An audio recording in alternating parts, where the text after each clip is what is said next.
Capítulo 7. Ushikawa. Camino hacia ti. Ushikawa tuvo que aparcar durante un tiempo la búsqueda de información sobre la anciana de Azabu. La rodeaban demasiadas medidas de seguridad y Ushikawa comprendió que, la abordara por donde la abordase, acabaría dándose de bruces contra un alto muro.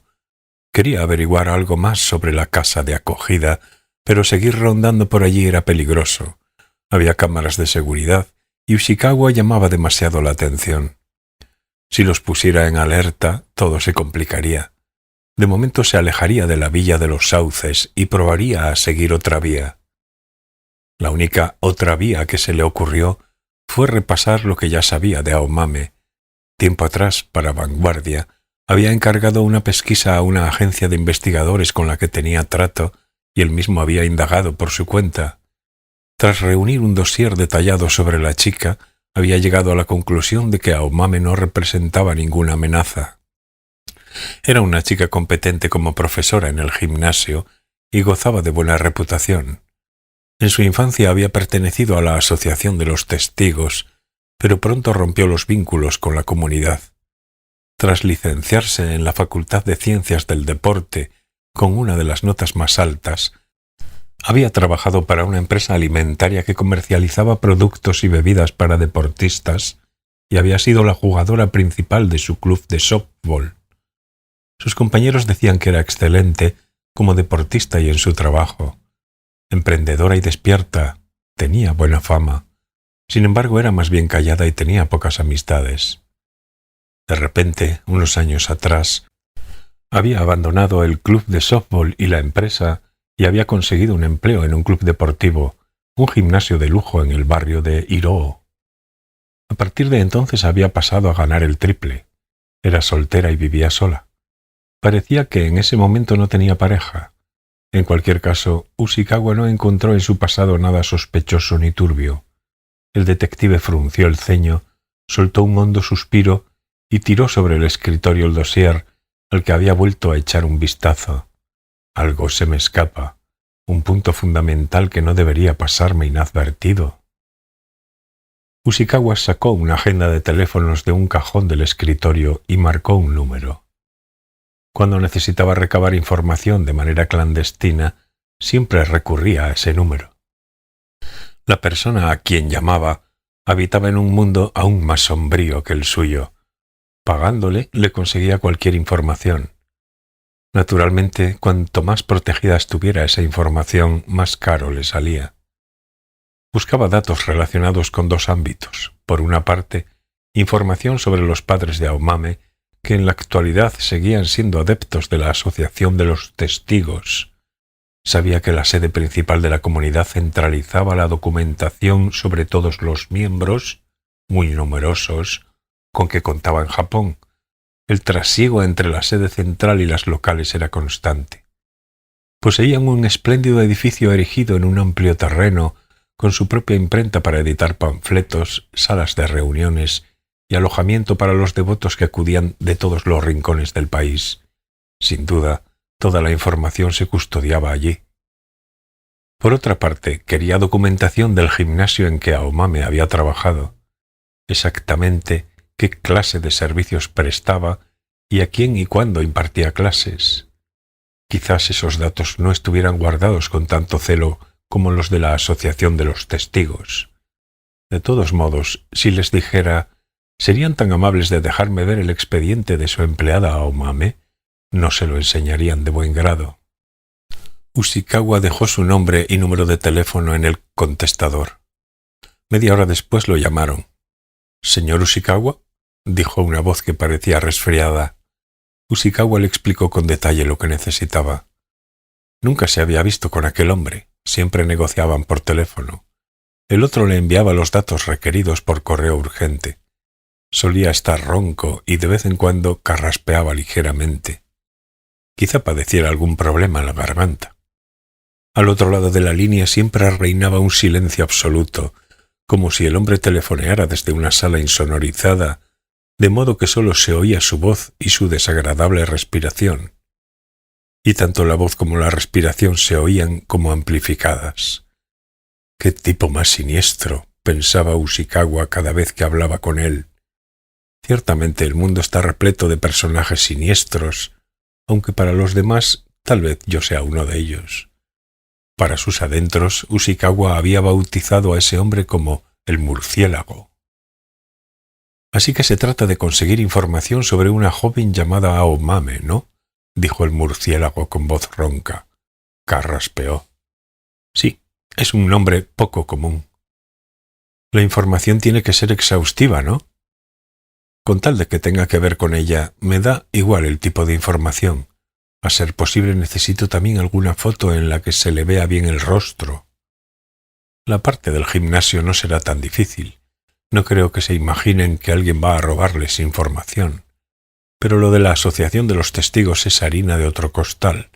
Se trata de una organización de gran envergadura, con mucho capital y bien protegida. Es muy difícil acercarse a las comunidades religiosas, no solo por la confidencialidad que exigen algunos de sus miembros, sino también por el tema de los impuestos. ¿Crees que podrás hacerlo? No es imposible. Tengo los medios para abrir una puerta. Lo difícil es volver a cerrarla. Y si no se cierra, los misiles podrían rastrearme. Como en la guerra. Es la misma guerra, y pueden surgir cosas espeluznantes, comentó el hombre con su voz ronca. Daba la impresión de que le divertía jugar a la guerra. ¿Entonces lo harás? El hombre carraspeó. Lo intentaré, pero te costará caro. ¿Cuánto más o menos? El hombre le dijo una suma aproximada. Después de tragar saliva, Ushikawa aceptó. Disponía de esa cantidad y si obtenía resultados, siempre podría reclamársela a sus clientes. ¿Va a llevarte mucho tiempo? ¿Tienes prisa? Sí. Creo que necesitaré entre 1 semana y 10 días. De acuerdo, contestó Ushikawa. No le quedaba más remedio que adaptarse al ritmo del otro. Una vez que consiga la información, te llamaré. Me pondré en contacto contigo sin falta dentro de 10 días. Si los misiles no te rastrean, añadió Ushikawa. En efecto, dijo el murciélago con indiferencia. Tras colgar el teléfono, Ushikawa, caviloso, se retrepó en el asiento. Desconocía mediante qué tejemanejes conseguiría el murciélago los datos que le había pedido. Si se lo preguntara, no obtendría respuesta, pero sin duda se valdría de medios ilícitos. Primero tendría que sobornar a alguien dentro de la organización y, llegado cierto momento, introducirse en ella de forma ilegal. Si además se requería el uso de ordenadores, el asunto se complicaría aún más. El número de empresas e instituciones gubernamentales que computarizaban la información era todavía muy escaso. Requería demasiados gastos y esfuerzos. Pero tratándose de una comunidad religiosa que operaba a escala nacional, seguro que podría permitírselo. Aunque Ushikawa apenas sabía nada de ordenadores, veía que se estaban convirtiendo en una herramienta imprescindible para almacenar y procesar información.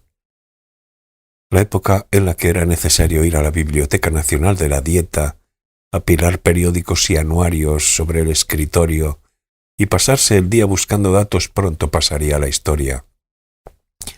Entonces el mundo quizás se convertiría en un campo de batalla entre administradores de ordenadores e intrusos que apestaría a sangre. Aunque tal vez la expresión fuera inexacta. Como en toda guerra, correría la sangre, pero ésta no olería. Sería un mundo extraño. Y a Ushikawa le gustaban los mundos donde el olor y el sufrimiento eran de verdad, aunque a veces ese olor y ese sufrimiento se volvieran insoportables. Pero sin duda, en ese mundo, las personas como Ushikawa se convertirían en reliquias rápida e irremediablemente. Con todo, no sucumbió al pesimismo. Contaba con su intuición y su aguzado olfato distinguía entre toda clase de olores. Percibía en su propia piel los menores cambios y el rumbo que iban a tomar las cosas. Nada de eso podía realizar un ordenador, ni esas capacidades, ni lo que con ellas se conseguía averiguar podían sistematizarse o convertirse en valores numéricos. El invasor accedía mediante el ingenio a un ordenador bien protegido y extraía la información. Pero solo una persona de carne y hueso podía juzgar qué información era valiosa y qué se deducía de ésta. Quizás sea un hombre patético y obsoleto, pensó Ushikawa de sí mismo.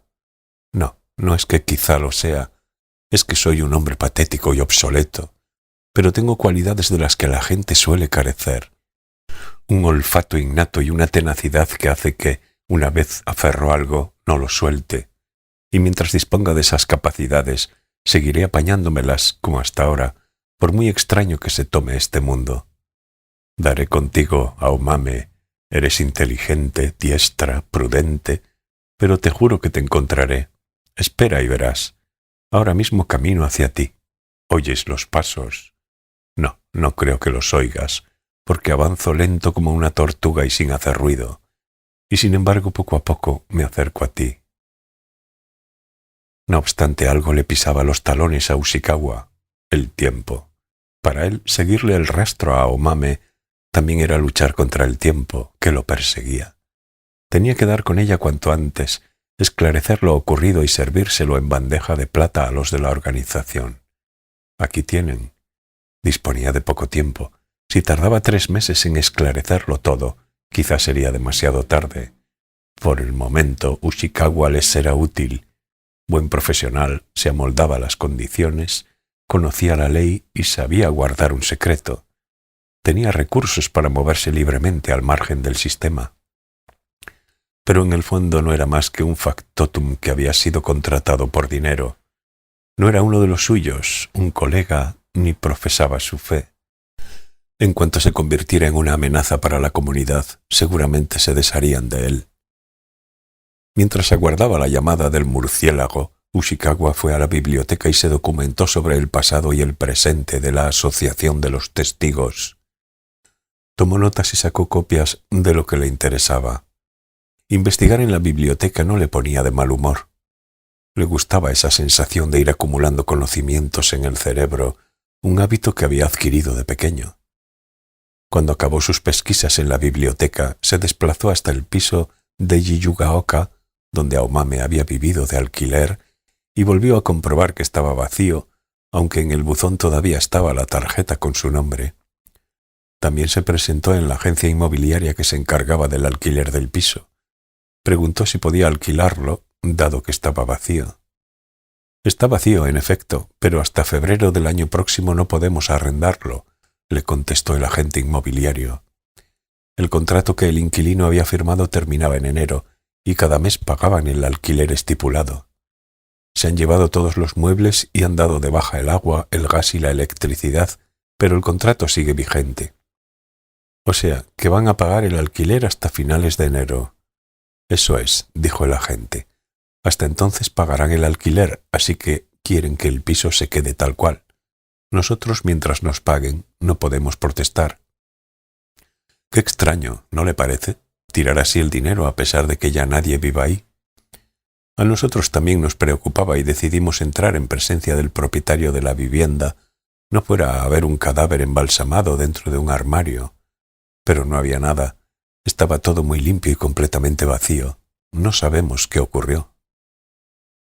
Aomame definitivamente ya no vivía allí, pero por algún motivo habían decidido que ella o el titular siguiera alquilando el piso.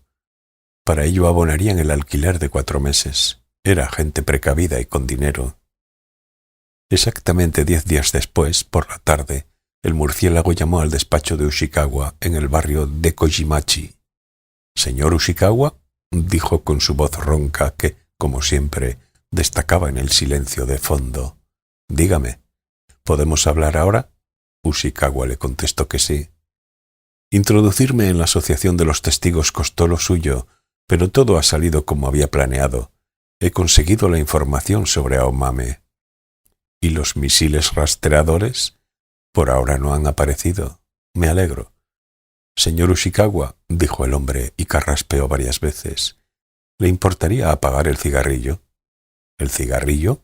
Ushikawa miró el Seven Stars que tenía entre los dedos. El humo ascendía silenciosamente hacia el techo. Ah, sí, estaba fumando, pero estamos hablando por teléfono. ¿Cómo lo sabe? Por supuesto, no lo huelo, pero con solo oír esos resuellos suyos por el aparato ya me cuesta respirar. Soy muy alérgico. Comprendo, no me había dado cuenta, lo siento. El hombre carraspeó unas cuantas veces más. No es culpa suya, es natural que no se haya dado cuenta.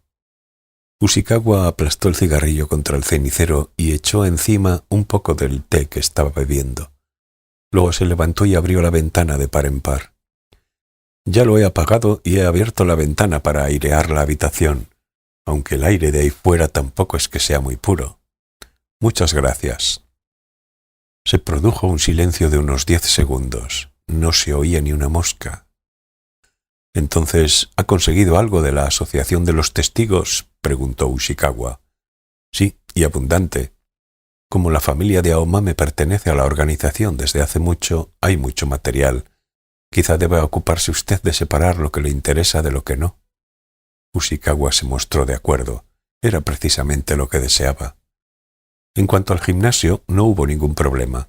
Bastó con abrir la puerta, entrar, realizar el trabajo, salir y volver a cerrar. Sin embargo, como no disponía de mucho tiempo, tuve que sacar toda la información de cuajo, y la cantidad también es considerable. Si le parece bien, le entregaré todo el material a cambio del dinero, como de costumbre. Ushikawa apuntó la suma que el murciélago le dijo. Era el doble de la cantidad estimada, pero no tenía elección. Esta vez prefiero no utilizar el correo, así que mañana, a esta hora, un recadero se presentará en su despacho. Tenga preparado el dinero en efectivo. Como siempre, no necesito recibo. Ushikawa asintió. Quisiera también repetirle lo que le he dicho en otras ocasiones. Si no le satisfacen o no le son útiles los datos que le he conseguido, no es responsabilidad mía. Técnicamente he hecho todo lo que he podido. Me paga por el servicio, no por el resultado. Si dentro del material no estuviera la información que busca, no me pida que le devuelva el dinero. Solo quiero que le quede claro. Ushikawa le respondió que estaba claro. «Por cierto, no he podido conseguir ninguna foto de Aomame», comentó el murciélago. «Se han tomado la molestia de quitar las fotos que pudiera haber en sus archivos». «Vale, está bien», contestó Ushikawa. «Además, puede que su rostro haya cambiado», añadió el murciélago. «Quizá», dijo Ushikawa. El murciélago volvió a carraspear. «Adiós», dijo, y colgó. Ushikawa devolvió el auricular a su sitio, suspiró y se llevó otro cigarrillo a la boca. Lo encendió con el mechero y expulsó lentamente una bocanada en dirección al teléfono. Al día siguiente, por la tarde, una muchacha se presentó en el despacho de Ushikawa. Todavía no debía de haber cumplido los 20. Llevaba un vestido blanco y corto que le dibujaba una bella silueta. Calzaba zapatos de tacón, también blancos y vistosos, y llevaba unos pendientes de perlas. Para ser de constitución menuda, tenía los lóbulos de las orejas bastante grandes. Mediría algo más de 1,50 m. Tenía el pelo largo y liso y unos ojos grandes y límpidos. Parecía una aprendiz de hada. La chica lo miró abiertamente y le dirigió una sonrisa jovial y entrañable, como si observara algo muy valioso y difícil de olvidar. Entre sus pequeños labios asomaban unos hermosos dientes blancos. Quizás solo era una sonrisa forzada que empleaba cuando trabajaba. Aun así, era raro que alguien no se arredrase al ver a Ushikawa por primera vez. «He traído los documentos», dijo la chica, y sacó 2 voluminosos sobres del bolso de tela que llevaba al hombro. Entonces los levantó con ambas manos, como si fuera una sacerdotisa que portara una antigua piedra grabada, y los dejó sobre el escritorio de Ushikawa. El detective sacó un sobre que había dejado preparado en un cajón del escritorio y se lo entregó. La chica lo abrió, cogió los fajos de billetes de 10.000 yenes y los contó allí mismo, de pie. Sus hermosos y finos dedos se movían con destreza. Al terminar de contar, devolvió los fajos al sobre y lo guardó en el bolso. Luego se dirigió a Ushikawa y le dedicó una sonrisa aún más amplia y encantadora, como si se hubiera alegrado muchísimo de verle. Ushikawa intentó imaginar qué tipo de relación tendría esa chica con el murciélago, pero, naturalmente, no era asunto suyo. Ella no era más que un contacto. Entregar los documentos y recibir el pago. Esa era la misión que tenía asignada. Una vez que la chica dejó el despacho, Ushikawa se quedó un buen rato dubitativo, mirando fijamente la puerta que ella había cerrado tras de sí. En el despacho todavía se percibía intensamente la presencia de la chica. A lo mejor, a cambio de haber dejado el rastro de su paso por allí, la chica se había llevado un pedazo del alma de Ushikawa. Este podía sentir en lo más hondo de su pecho ese nuevo vacío. Se preguntó por qué habría ocurrido tal cosa y qué diantres significaba. Transcurridos unos 10 minutos, Ushikawa por fin volvió en sí y abrió los sobres, bien envueltos con cinta adhesiva. En su interior había numerosos folios impresos, fotocopias de documentos y originales.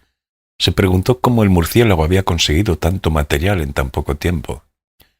Impresionado, no pudo evitar admirarlo. Sin embargo, ante aquella montaña de papeles, una profunda sensación de impotencia embargó a Ushikawa. ¿Y si, después de tanto esfuerzo, esto no me conduce a ninguna parte? ¿No habré pagado una fortuna por un fajo de papelucho sin valor? Tan intenso era ese sentimiento de impotencia que, por más que observara y entornara los ojos, no lograba divisar el fondo. Además, todo lo que sus ojos percibían estaba velado por una sombra crepuscular, como un presagio de muerte. Pensó que quizás se debía a ese algo que la chica había dejado en el despacho, o tal vez a ese algo que se había llevado. Al fin Ushikawa recuperó el ánimo. Se pasó el resto de la tarde enfrascado en la lectura del material y anotando en un cuaderno los datos que le interesaban. Solo así consiguió deshacerse de aquel enigmático sentimiento de impotencia.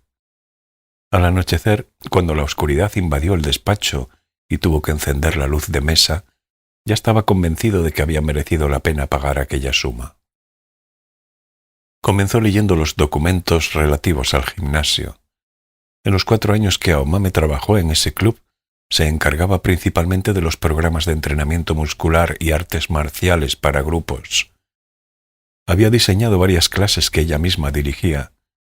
A la vista de la documentación, dedujo que era muy competente como profesora y que gozaba de buena fama entre los socios del gimnasio.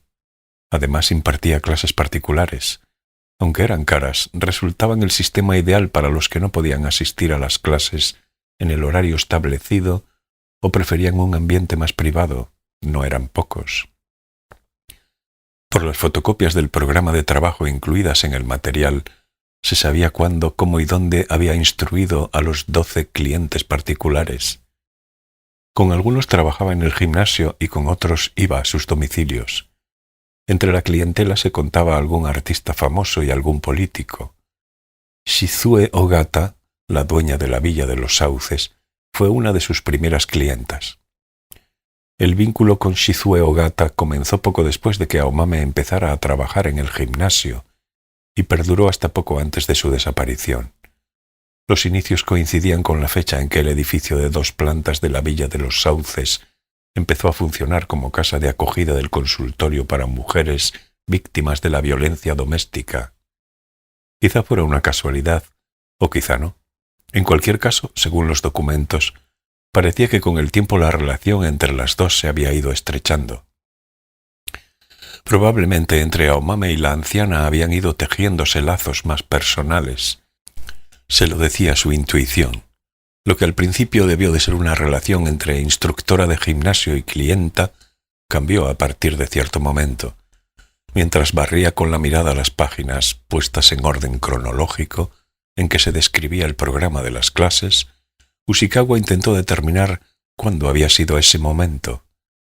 Algo había ocurrido y a raíz de ello, la mera relación de instructora y clienta se convirtió en un estrecho vínculo, más allá de las diferencias de edad y de clase social.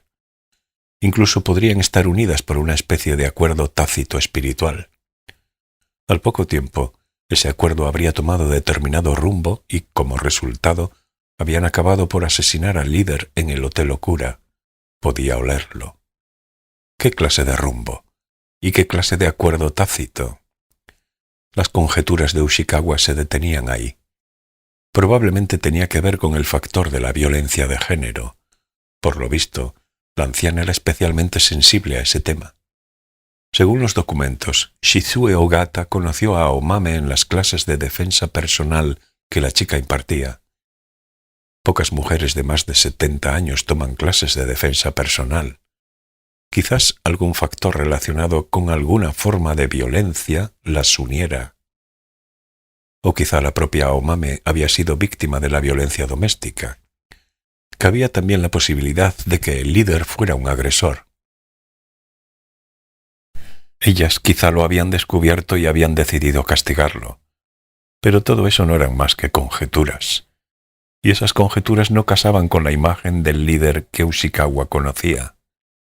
Ciertamente, es difícil conocer a alguien en profundidad, al margen de cómo sea su personalidad. Y el líder era un personaje sin duda enigmático. Al fin y al cabo, dirigía una poderosa comunidad religiosa.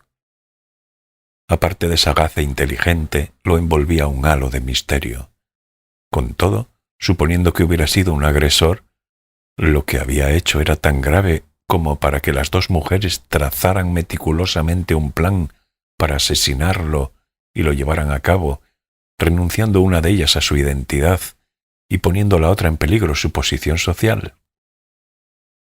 Al líder no lo habían asesinado de manera impulsiva ni improvisada. De por medio había una voluntad de hierro, una motivación clara sin el menor resquicio, y una planificación minuciosa que había costado tiempo, dinero y esfuerzos. Sin embargo, ni una sola prueba sustentaba todas esas suposiciones. Ushikawa solo tenía indicios basados en hipótesis, algo que la navaja de Ockham sajaría sin mayor problema.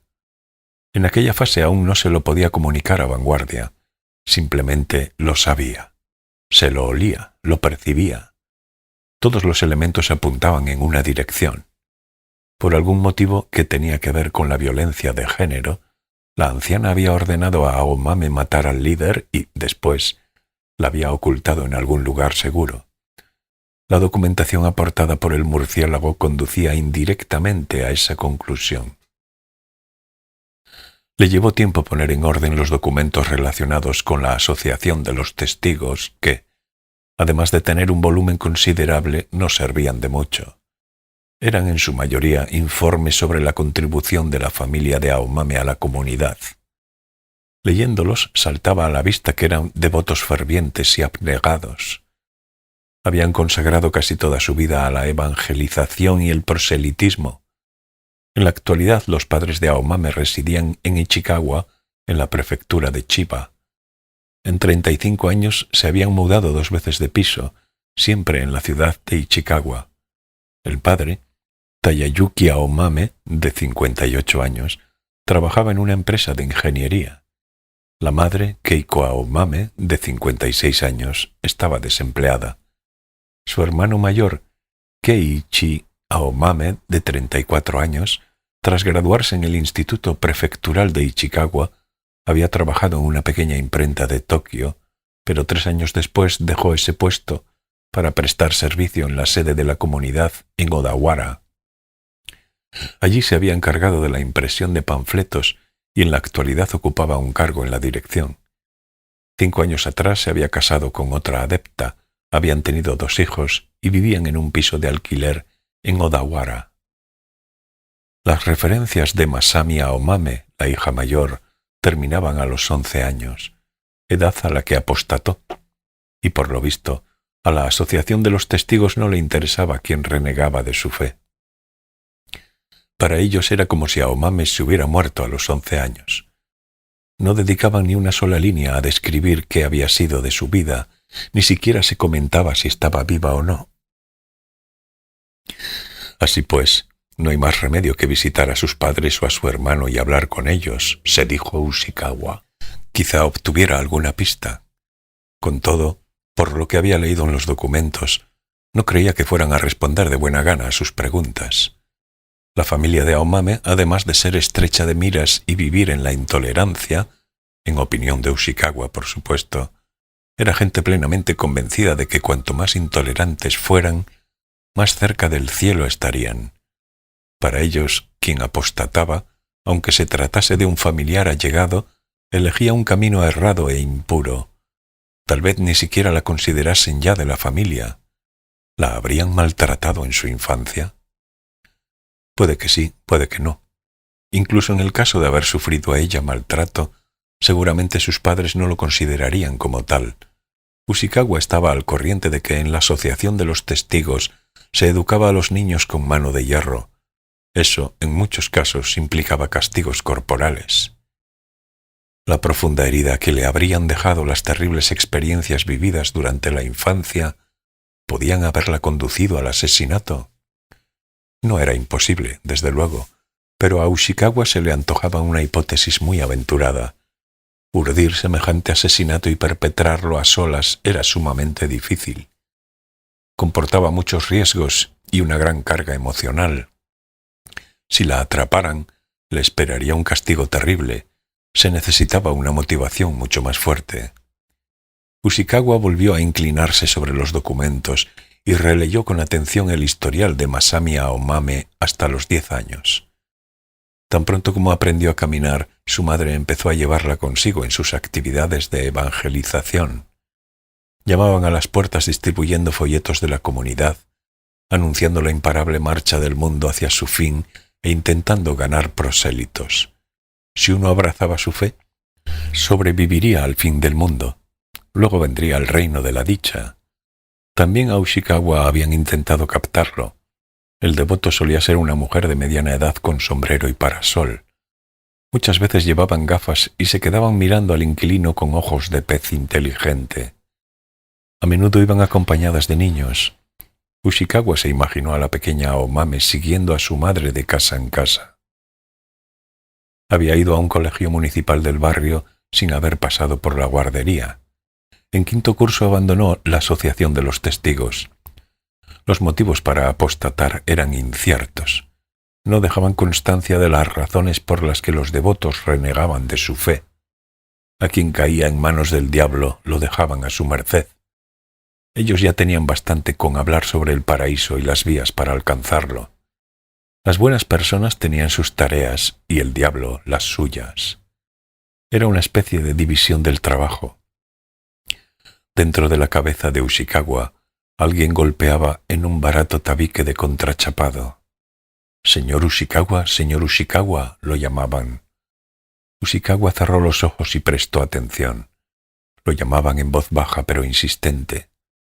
Algo se me habrá pasado por alto, un dato importante registrado en alguno de estos papeles, pero soy incapaz de descubrirlo. Los golpes son un aviso. Ushikawa volvió a repasar la abultada pila de documentos. Conforme leía, fue imaginándose vívidamente lo allí descrito. Con 3 años, Aomame se iba a evangelizar con su madre. La mayoría de las veces las echaban con cajas destempladas. Luego fue al colegio, siguió participando en la difusión de la doctrina a la que tenía que dedicar los fines de semana enteros. No tendría tiempo para jugar con sus amigas. Probablemente ni siquiera tenía. En el colegio se metían con los niños de la Asociación de los Testigos y los marginaban. Ushikawa, que se había documentado, sabía que era así. Entonces, con 11 años, renunció a su fe. Para ello le habría sido necesaria bastante determinación. Desde que nació le habían inculcado ese credo, había crecido con él, había calado hasta lo más profundo de su ser. Uno no podía deshacerse fácilmente de ello, como quien se cambia de ropa. Además, significaba aislarse dentro de su hogar. Una familia extremadamente religiosa no acepta así como así a una hija que ha abandonado su fe. Renunciar a la fe equivalía a renunciar a la familia. ¿Qué le había ocurrido a Aomame a los 11 años? ¿Qué la había conducido a tomar tal decisión? Colegio Municipal, de Ichikawa, Prefectura de Chiba, leyó. Probó a pronunciar en voz alta el nombre de la escuela. Algo sucedió allí.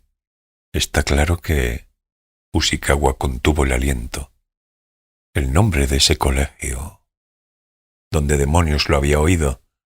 Ushikawa no tenía ningún vínculo con la prefectura de Chiba. Había nacido en Urawa, en la prefectura de Saitama, y desde que había entrado en la universidad y se había ido a vivir a Tokio, no había salido de la metrópolis, aparte de la temporada que había vivido en Chuorincan, en la prefectura de Kanagawa. Solo una vez había pisado Chiba cuando había ido a bañarse en la playa de Futsu. ¿Por qué entonces le sonaba el nombre de un colegio en Ichikawa? Tardó en caer en la cuenta. Se concentró al tiempo que se frotaba la cabeza deforme con las palmas. Sumergió las manos en el cieno de su memoria y rebuscó allí. No hacía mucho que había oído ese nombre. Era bastante reciente. Chiba, Ichikawa, un colegio de primaria. Al fin encontró el extremo del fino cabo. Tengo Kawana. Eso es, Tengo Kawana nació en Ichikawa. Seguro que fue al colegio público de la ciudad. Ushikawa sacó de la estantería el archivo en el que guardaba todo lo relacionado con Tengo. Era el material que había recabado por encargo de Vanguardia. Repasó la información sobre Tengo. En efecto, sus gruesos dedos dieron con ese nombre. Masami Aomame había ido al mismo colegio municipal que Tengo Kawana. Por las fechas de nacimiento de ambos, seguro que habían coincidido, si no en la misma clase, sí en el mismo curso. Había muchas probabilidades de que se hubieran conocido. Ushikawa se llevó un Seven Stars a los labios y lo prendió con el mechero. Las cosas, lo percibía, empezaban a encajar. Comenzaba a dibujarse una línea que conectaba los distintos puntos. Todavía no sabía qué forma cobraría el dibujo, pero poco a poco saldría a la luz. «Aomame, ¿oyes mis pasos?» Quizá no, porque camino tratando de no hacer ruido, pero paso a paso me voy aproximando. Soy una tortuga lerda, pero avanzo a paso firme. En cualquier momento le veré la espalda a la liebre. Tú espérame. Ushikawa se recostó en el asiento, miró al techo y expulsó lentamente una bocanada de humo.